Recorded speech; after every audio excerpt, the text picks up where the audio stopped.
环球大战线深入世界最前线，全球各地的观众朋友，大家好，我是叶思敏，大家新年快乐！今天开工第一天，我们节目马上会来进行今天的最新话题。首先欢迎来宾陈立伟、蔡正元、蔡委员。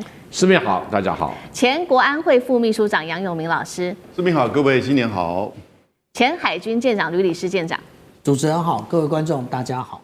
好，观众朋友，今天开工的第一天，赶快来看到国际上面今天来众所瞩目，大家在关心的消息就是川习会，现在看起来即将要进行，但是胜负已分了吗？川普这个时候痛失了他的关税大刀，习近平是否会重新透过掌握大豆稀土的王牌来制胜呢？今天就这些议题会一起来做关心。三个火线话题，今天我们请来宾特别帮我们做解读的，就是因为最高法院已经判川普的关税是违法的。那接下来川普还有什么筹码呢？在接下来的川习会上能和习近平来做谈判。第二件事情，是不是习近平接下来会借由大豆跟稀土来掌握？他会如何来做掌握这两张王牌呢？第三件事情，我们看到川普的关税战从去年实施到今年哦。结果，目前为止，在美国的部分，贸易逆差却创下了新高 ，GDP 成长放缓，到底谁才是最大的受害者呢？今天会一起来做解答。好，我们赶快来看到的是川普痛失他的关税大刀，因为呢，最高法院就在我们放年假期间已经宣布了，川普依据国际紧急经济权利法对中国加征的20%关税，最高法院是来自于美国的，他说呢是违法的。那么也在这个时刻。非常的敏感，因为川普他即将要起身去北京来跟习近平来进行这一场川习会，现在看起来对他相当的不利。来自于彭博社特别做了报道说，去年中美之间的贸易战，针对川普的关税，这个一度呢，它是提升对中国的部分达到145%的高关税，要威胁习近平，但是现在被最高法院打脸，等于说川普更难施压习近平了。复旦大学的主任是这样说的：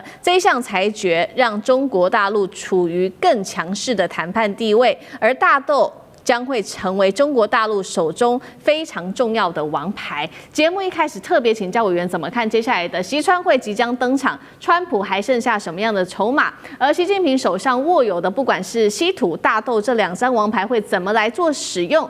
贸易战打到这里，我可以说中国赢了吗？委员怎么解读？中国不止赢了，而且是赢麻了。当然也不只是中国赢麻了，加拿大、墨西哥都赢麻了。因为全世界只有这3个国家被用所谓的国际紧急经济权利法课征芬太尼关税，每一个都20%，现在无效了。那无效，你说对中国有什么好处？就是从中国进口货品的美国进口商，每一个人都会跑去跟川普要钱打官司，所以川普会不胜其烦。那去打官司的时候，当然需要中国出口商提供很多资料，比如说成本啦、报价啦、通关啦、费用啦，还提到美国法院去说，你看证明这税是我交的，这个中国到出口商没有负担任何关税费用，这一部分习近平可以帮助这些进口商很多啦。那这个时候，川普只好拜托。中国可不可以手软一点？不要帮那么多，到时候他赔不完啦。光这样子的，中国就基于谈判地位了，更不用讲说什么稀土啦、大豆啦，还有很多的管制物品啦。当然了，这个美国也讲说，哎呀，我的什么 AI 晶片 H20不卖给你，现在也卖了。为什么？因为他说只要黄仁勋愿意缴20% 的关税那就可以卖给中国。然后问题是20%的关税也不台积电出的，台积电也没有关系啊。所以我只能说，习近平赢了麻了。可是这个比较之下，川普是输惨了输惨了。他现在需要能够谈什么再来，他们可能会谈到台湾问题。台湾问题似乎是这个习近平主动提出来谈的，这代表什么含义？代表过去都是美国主动来跟中国谈。不要威胁台湾不要制造事端都是美国在下牌的但是现在变中国在先排了为什么？因为中国就是说倒过来把台湾当作谈判筹码。这个你要不要支持中国统一要不要支持中国和平统一你不支持的话，我接下来有些什么动作？那你要让什么步？现在是中国已经到了可以倒过来拿台湾作为筹码来逼美国退让。不一定是在台湾政策上退让，可能也会在很多地方来退让。现在我以前跟大家讲过说，台湾这个筹码不一定是美国筹码，倒过来可能是中国筹码。你要我不打台湾可以，你给我开条件来。这对习近平是大好的条件啊。因为现在美国不敢讲说，你打台湾我就跟你打，以前没有人敢这样讲了，只有那个傻不愣登的那高市早苗想要尬一脚，现在也退回去了，所以台湾已经变成中国的筹码，不再是美国的筹码。当然，现在在过渡阶段，你可以看到说，好像美国筹码，好像中国筹码，其实不是。你只要仔细观察，已经变成从美国的筹码开始变成中国的筹码啦。所以这一点呢，对川普来讲，他会进退两难。那其他的这个大豆，那当然了，因为是今年要选举，所以大豆才重要。对，今年不选举，大豆就不重要。大豆是1年产一次嘛。那这个让习近平更有谈判的地位了。但是相信的就是他们谈的不止这些经济问题不只是台湾问题，还有很多国际战略的问题。这个比如说美国要不要支持日本加入这个所谓的安理会5常啊？中国说我绝对反对你美国拿什么来换？是很多筹码可以谈的啦。那这个俄乌战争，你要我帮你什么忙？你自己讲嘛。然后这个伊朗问题，你要我帮什么忙？大家可以谈嘛。我不管事就是帮你忙嘛。所以国际政治就这么现实嘛。现在整个中白，因为美国最高法院的这样的一个裁决。那美国最高法院的裁决不是为了中国好、加拿大好、墨西哥好，是为了他自己的老百姓。第一个，你这个很明显的，美国的宪法规定，这个关税的权利是在美国国会。那美国国会有没有授权你？他说这个权利法案并没有授权给你啊。那你现在受害的又是美国的这企业界，美国企业界连个玩具厂商都跑出来告你啦，因为他们是受害者。现在发现原来出口厂商不是受害者，美国进口厂商才是受害者。那美国消费者是受害者，所以美国最高法院那个锤子一敲下去，心里面是很坦然的嘛。输的是你川普，因为证实一件事情，川普刚开始都说，这个是贸易逆差，是这个被外国剥削，赚你钱是真的，但剥削是假的。你自己心甘情愿买，你不够买也不能跟别人买啊。还有更重要，他讲说，让我们美国制造很多的失业，你讲什么谎话？美国失业率现在只有4%，中国失业率还5%多还有欧洲的失业率都比美国高啊！我不知道你在讲什么。对，所以整个川普因为这一个裁决，整个他的错误政策暴露在美国人面前，所以他今年选举会大败，而且可能会惨败，所以他现在是防止大败变惨败的过程。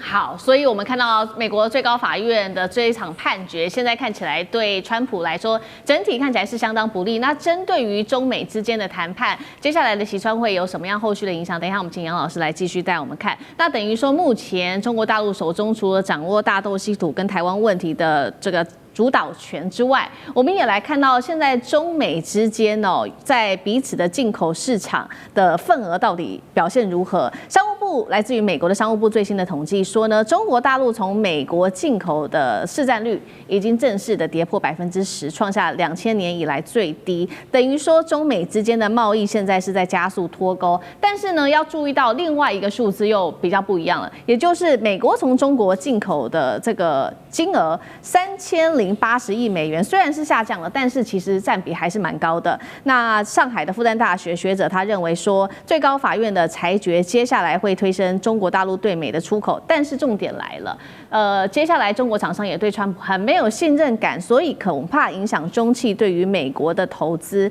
老师怎么看接下来的川习会？我们看2024年的时候，中美的贸易总额是6881亿美元。到了去年2025年，现在确认数字不到6000亿，所以呢，你就从10几%降到只剩9点多%，就占美国的整个市占率，它的的确确是降低了。这个当然跟关税有关，那当然也跟就是中美之间的贸易战、科技战这些都有关系。可是它显现的几个数字，我们更深层、比较深刻的去看第一个，就最重要的是这个美国的这个贸易市场替代其实尤其是劳力密集的东西，过去中国所做的，事实上是大概是主要甚至是唯一的进口来源对美国市场。现在呢，因为过去的中国+1再加上这个关税战，所以它分散到别的国家去了，分散到别的国家去。那可是呢，这个我们刚刚也看到，从中国进口的3080亿美元，还是占整个美国就个别国家进口是最高的。所以有一些中国的商品，它已经就是说整个结构提升，它不是单纯的只是在做劳力密集的了。有一些电池啊，有一些这个其他的东西啊，其实都从中国进口。因此呢，它的量还是在提高，还是占第一。可是它总量是在减少，因为有一些劳力密集到别的国家。那到别的国家对美国什么影响？现在美国不只是对中国课税，对全世界课税，所以你到别的国家去，从别的国家进口，并没有因此便宜。而且事实上，你从别的国家进口，它整个供应链一定跟中国连接在一起。你从越南进口，你从印度进口，他们所这个生产的是不是中国的厂商、台湾的厂商，甚至它的原料或者它里面的重要的技术，是不是跟中国结合在一起？是不是跟亚洲的这整个供应链结合在一起？所以到后来呢，这个供应链变贵了，你的税还增加了成本。